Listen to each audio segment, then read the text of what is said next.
No one has a crystal ball in both markets, but we could study trends, right?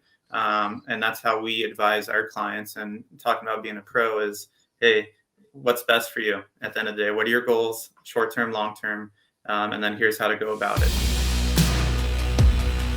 Talk about, debt being the pain point, breaking deals up versus just the, kind of just intrinsic value of property. Yeah, I mean, I think people are going to be in trouble. I think that's in the residential space and in the commercial space. I think a couple of years ago when the market was hot, rates were low, money was cheap. I think a lot of people kind of overextended themselves a lot in the multifamily space specifically, and then also in the residential space. I think people paid, 100 to 150,000 over because that was just, there's nothing out there. Rates were low. And now the market is kind of adjusting, it's flatlining, it's not tanking. But a lot of those people that overpaid, paid above appraised value tremendously. I had clients of myself that, paid 10, 20, 30,000 over that lost their property, as far as making their offer, and they lost out against 10 other offers that were going $100,000, $200,000 over list price. And that's just unreasonable. I never advise my client unless it's their dream property and they had the money to do that, but it's just overextending. Something's got to give. Again, no one has a crystal ball in both markets, but we could study trends, right? And that's how we advise our clients. And talking about being a pro is, hey, what's best for you at the end of the day? What are your goals, short-term, long-term? And then here's how to go about it, right?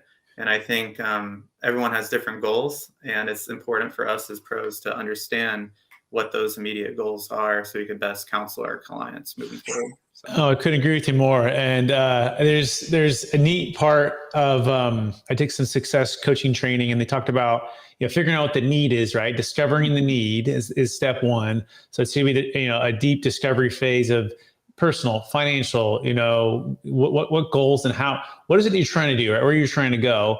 And then clarifying the future pacing of that goal, right? Which is the next step, which is, hey, what would it mean to you to be in that dream house or to be in that multifamily project or to, have that amazing tax deferral strategy to defer millions of dollars of tax?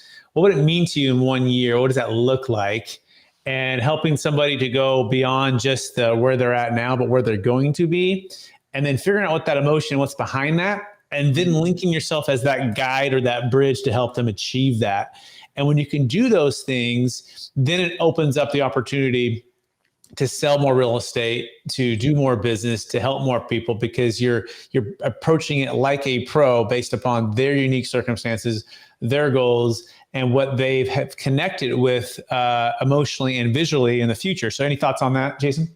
Yeah. I mean, you hit the hammer. I mean, the nail with the hammer right there, right on the head. I mean, it's one of those things where a lot of people just in the sales business, not just the real estate business in general, they focus tremendously on the deal. We got to get this deal done, got to move on to the next. That's transactional versus relational. But, when you talked about being the bridge, I think that's what we are. We're leading one place, depending on their goals, to another, right?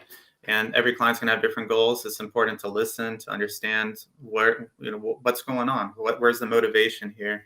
And the motivation's low right now, Brett. With the state of the economy, we're headed into election year. Historically, real estate typically goes pretty well in an election year.